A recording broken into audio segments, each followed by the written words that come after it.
Hi, it's me. You can call me BP, and welcome back to my channel. Dearly beloved, we are gathered here today. That's how they start weddings, not funerals. I don't know where to set my San Antonio Spurs prayer candle. Right here? Does it fit? She saw rest right there. Maybe I could get a Bobby Nash prayer candle. Do you think they make those? Maybe I could get a Minnesota Vikings prayer candle. That seems very Bobby. Today I'm going to be talking about 911 816, the last alarm, aka Bobby Nash's funeral, and I do not have a lot of notes because the episode was kind of insane. My window is in fact open because it is a beautiful spring day, so you might hear the neighborhood kids and the birds and or the dogs. But let's just dive into the recap so then I can tell you all of my thoughts because I have a lot of them.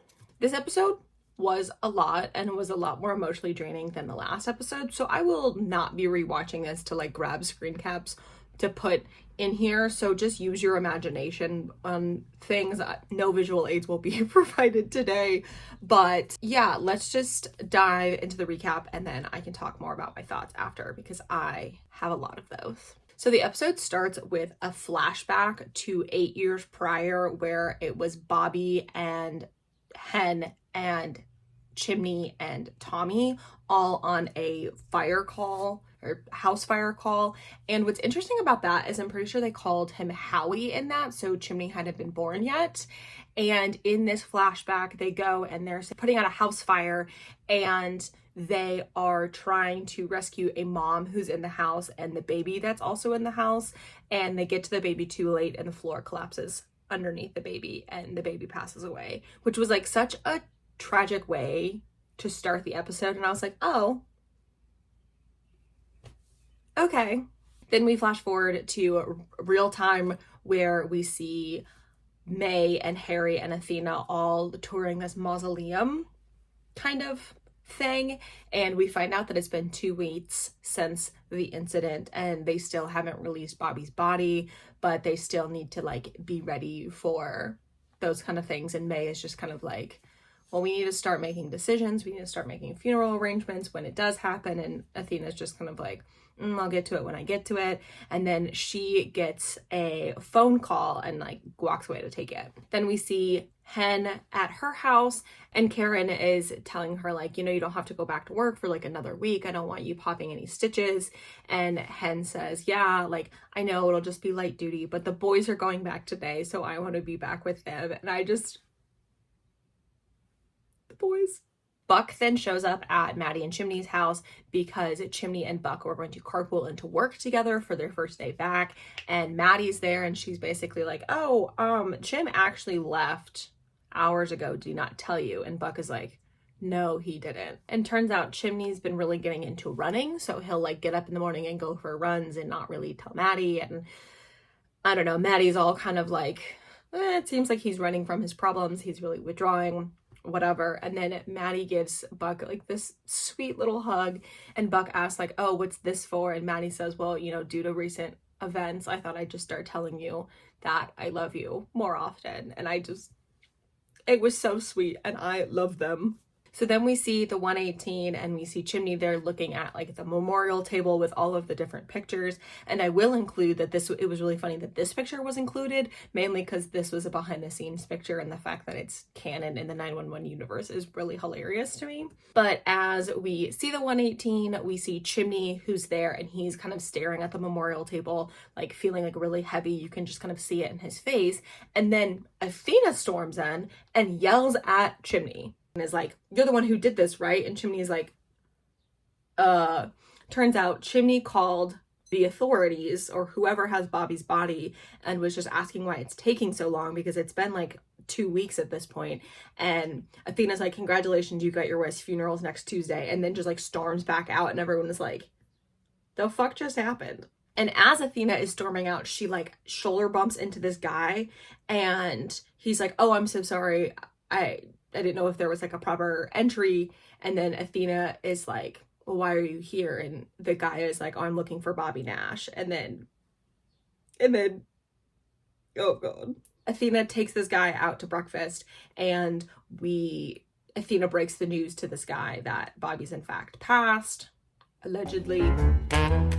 The guy then explains to Athena that he wanted Bobby's help getting his sister out of prison because his sister has been charged with stalking and kidnapping because she thinks that this woman stole her son that she lost in a fire, which was the call that we saw at the beginning of the episode. And he just thought, you know, Bobby was there that night so he could help exonerate his sister or something like that. He really wasn't sure what to do.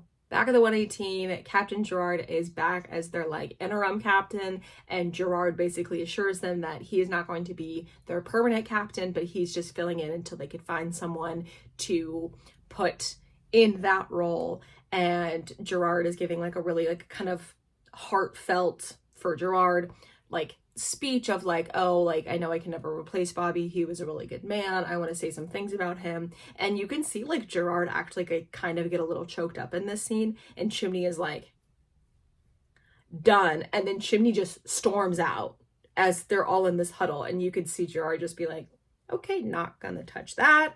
The 118 then gets called out to like a minor fender bender call.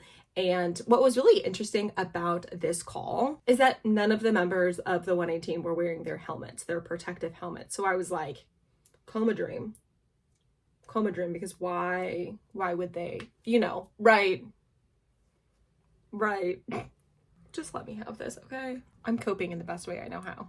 Then Chimney and Hen and Buck kind of go and they're doing their job.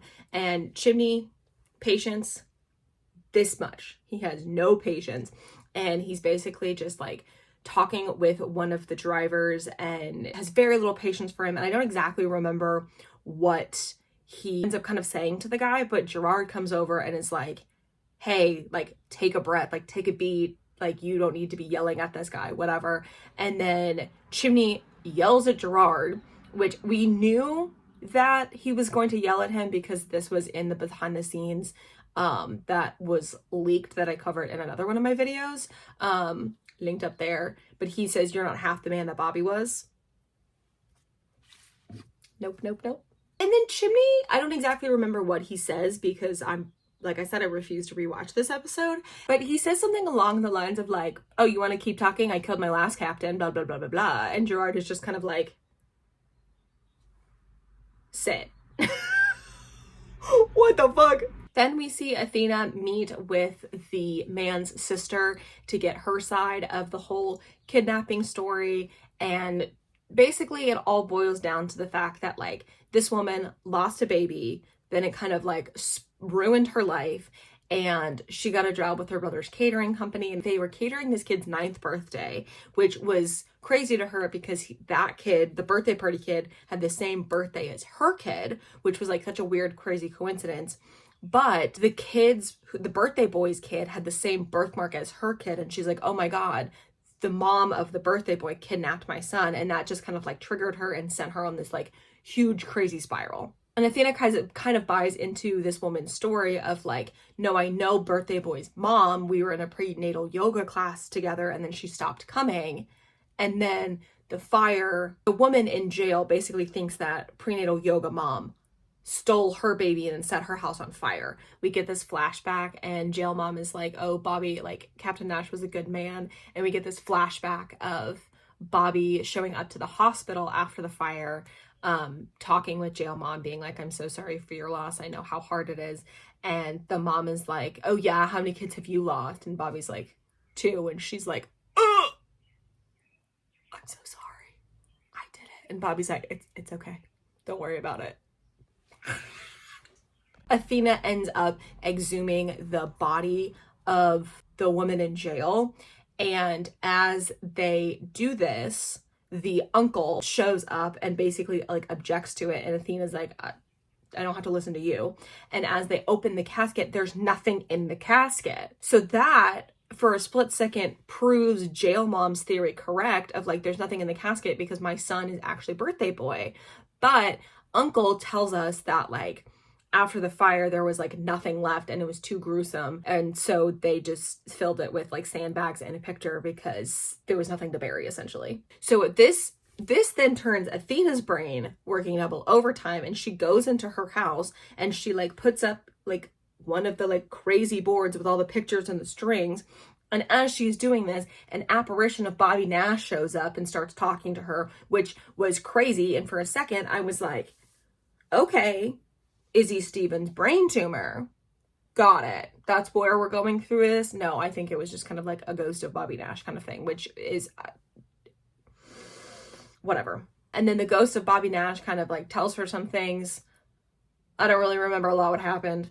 Then we transition into the Hahn household, and Chimney comes back from a run, and Chimney's just kind of keeping himself busy, and Maddie basically is like, hey, are you like running from your feelings? Like we said we wouldn't shut each other out, and blah, blah, blah, blah, blah. And Chimney's like, I'm not shutting you out. I'm trying to figure out where to go from here. And Maddie's like, okay. Like you can tell Maddie is like feeling kind of sus about the whole thing, but she like doesn't want to push him to like break him. And so it's like a very tense Hahn household. Hen shows up to Athena's house, and it turns out that May and Harry actually called Hen and was like, hey, our mom isn't answering our phones and our phone calls and our texts. Can you go check on her? And then Hen talks with Athena, and Athena has this like huge crash out to Hen, which was a lot. It was a lot. Give Angela Bassett an Emmy right now. Right now. Here you go, queen. Take it. It's yours. After Athena's crash out, they go back to the jail, and Athena tells jail mom that they actually tested the DNA of Birthday Boy and Yoga Mom, and they are in fact DNA related, and that's Birthday Boy is not her son. And jail mom is like, I was so convinced, and you know, she just kind of had to finally accept it, which is this fucking play about us? Is this fucking play about us? I fear it is. Anyway, so after Athena sees jail mom, she goes back to her house, and her kids have shown up in the house with food and sleeping bags, and they are ready to just hang out with their mom and kind of be there and hold the space with her.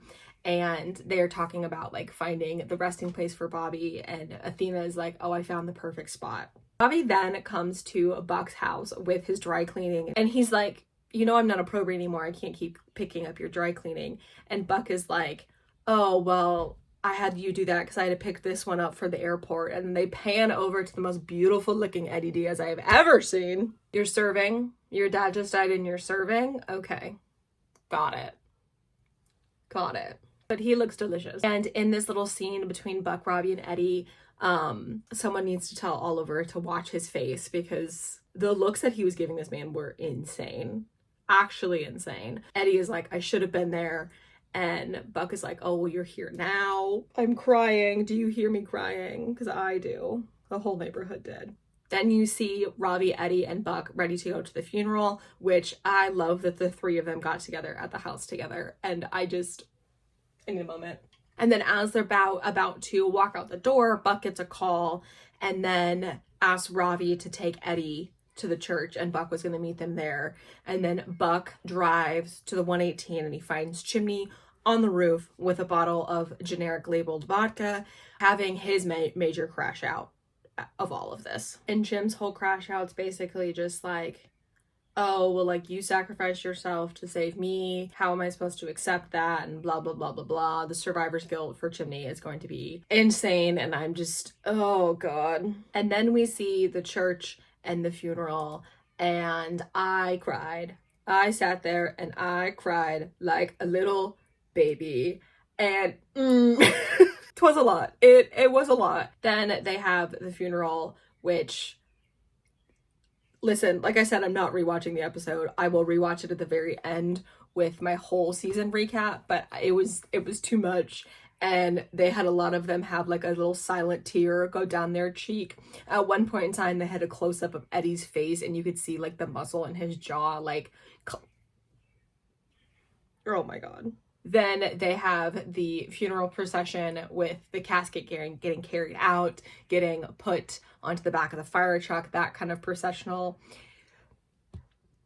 Oh my God. Chimney then hands Buck Bobby's helmet, and Buck is the one who like puts it on the back of the fire truck on top of Bobby's turnouts. No.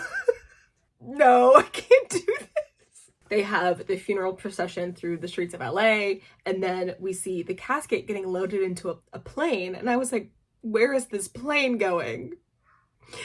Guess where the plane was going? Then the plane lands, and then we see the casket next to the Nash headstone in Minnesota with Marcy and Robert and Brooke. And Athena's like, you're finally home. And then she gets down and she kisses the casket and she says, rest easy, baby. And that's where the episode ends. And that's where I burst into massive tears.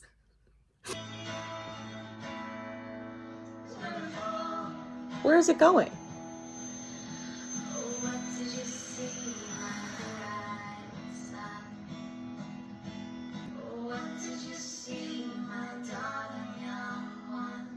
Oh, you're kidding me! Oh, no!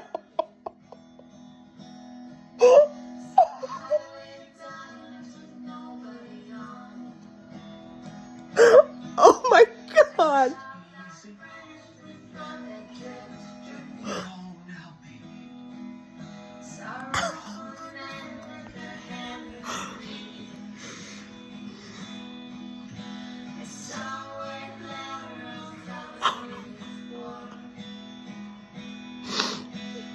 Mental health Oliver break. Everyone look at Kitty. You're not happy. I'm sorry you're not happy. Look at those ears. He said, unhand me, mother. Unhand me. I don't even want to look at what this episode is sitting at on IMDb because I think last time I saw it was at like a 2.2, which is crazy. And I think that's because a lot of people went and like immediately one started because they were upset with it. And listen, yeah. I am also upset with this episode, and I think it's more, I think I'm sitting at the fact of like, I'm not necessarily upset that they allegedly killed off Bobby, because do I still believe it? No. I'm upset that they did it in what seems to be such a piss poor way. Like, the episode that was Bobby Nash's funeral, his funeral took up the last 10 minutes of the episode. That's it. That's it. Like, that's literally all we saw, when like there's so much more that we could have seen that would have actually been like appropriate for the storyline that we just didn't get. And also, I think they were saying there was a bunch of stills that got released. I'm pulling them up right now for parts of the episode that we didn't get to see, that like they cut. We saw that. No, we didn't see, like, this is what's frustrating. Where was this? Where was this in the episode of Athena's parents meeting Bobby's parents? Why didn't we get to see that?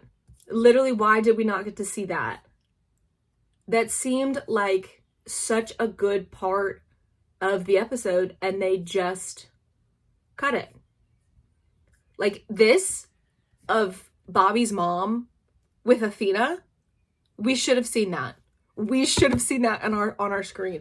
And this of Buck and Eddie clearly having coffee at their table together, we should have seen that. We did not need. Also, this, like, there should have been more of a scene with Eddie and Ravi. What else do we have on here that I can be upset about?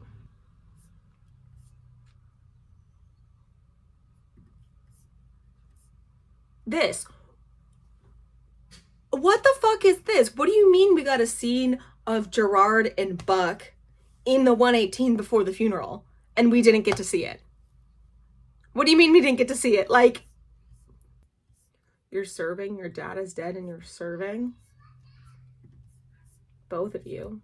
I think what's frustrating is that they focus so much on this storyline between Athena and this random mother, and that took up so much of the episode that we didn't get to see the characters process their own grief in any sort of capacity. Like, people are like, Buck's just like seemingly okay with all of this and just hasn't like reacted in any sort of way other than like bake fucking scones. Like, And now maybe it's coming, and now maybe Buck's huge crash out is coming, but like, I wish we would have seen more, you know?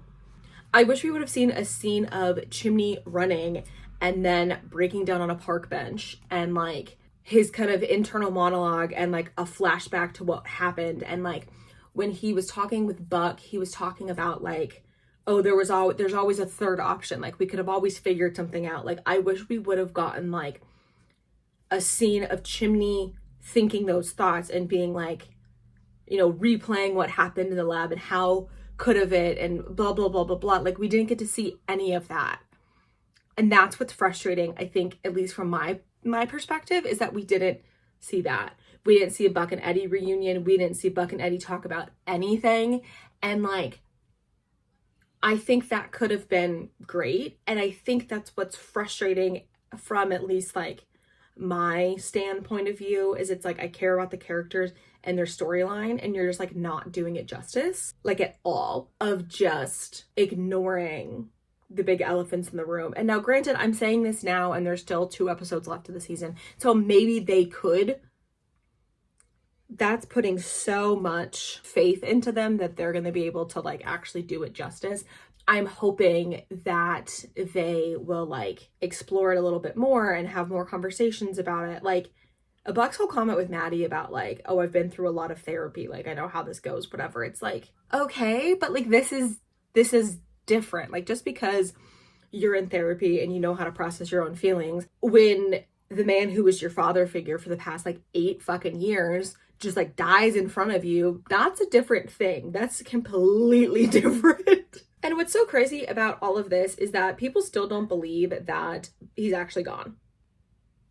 Myself included. Because the parallels between like the baby casket being like the tomb is empty, more Jesus, more religious. Also, Chimney said something along the lines of like, he died for me, which Dakota clocked as being very Jesus-y. What was that look for? He gave his life so I could live is like classic Christian standard. Like that, almost that exact phrasing is in so many worship songs, dude. I'm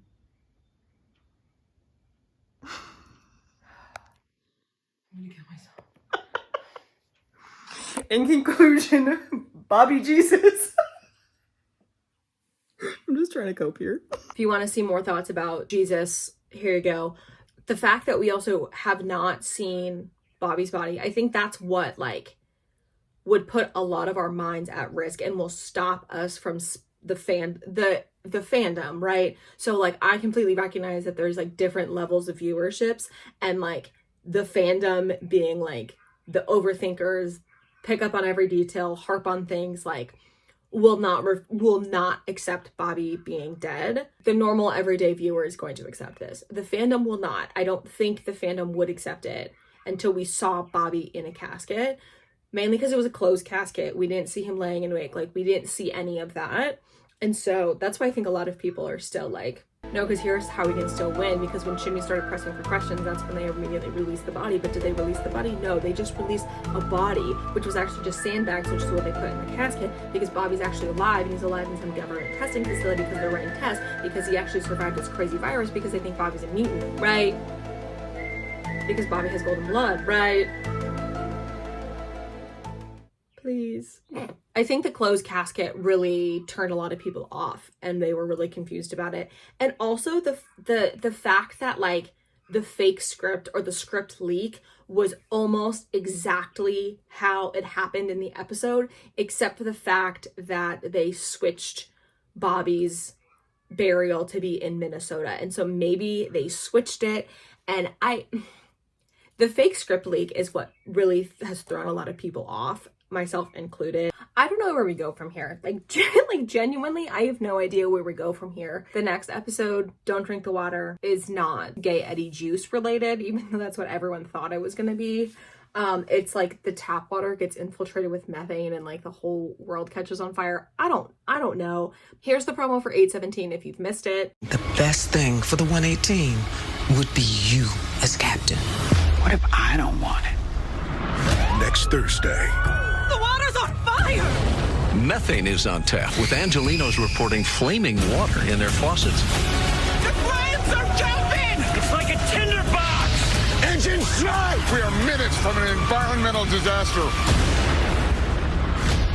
911, new next Thursday on ABC. And it's very, I don't know. So it seems like they're wanting Hen to be captain, but it seems like Hen doesn't want to be captain. And I don't know if Buck is ready to be captain.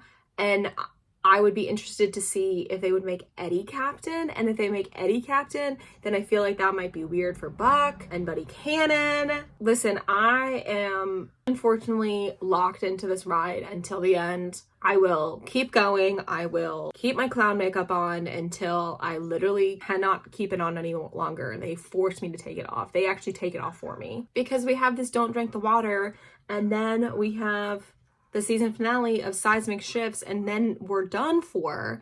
And it just feels like it's a lot at the tail end of the season, which is crazy because it's not like last season was Ashes, Ashes, All Fall Down, which was like a 2-episode ending arc, which seems normal, but like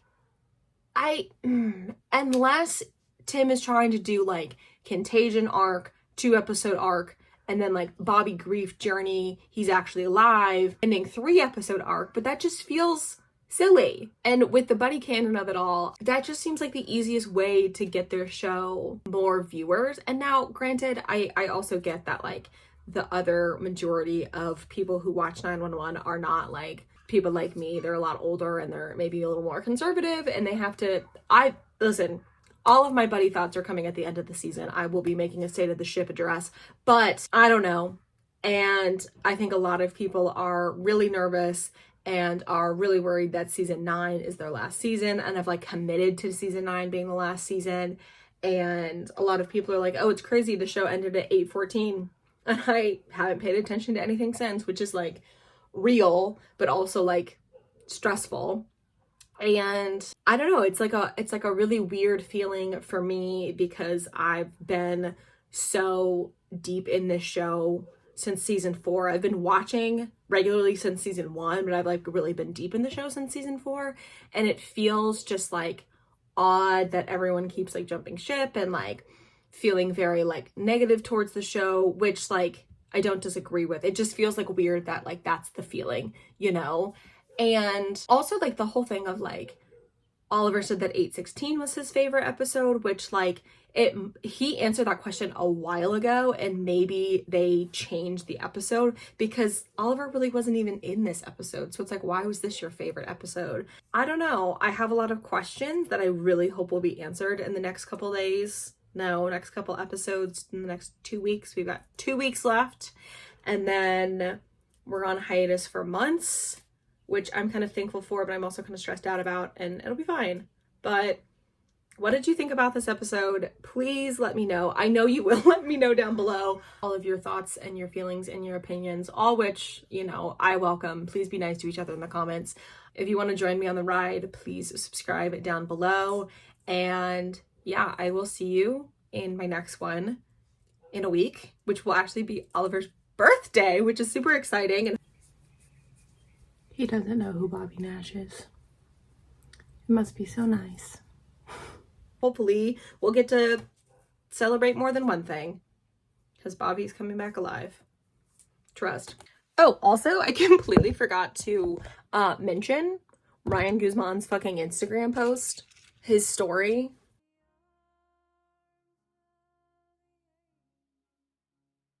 No, because, like, what is this? Why are you making such a big joke out of it?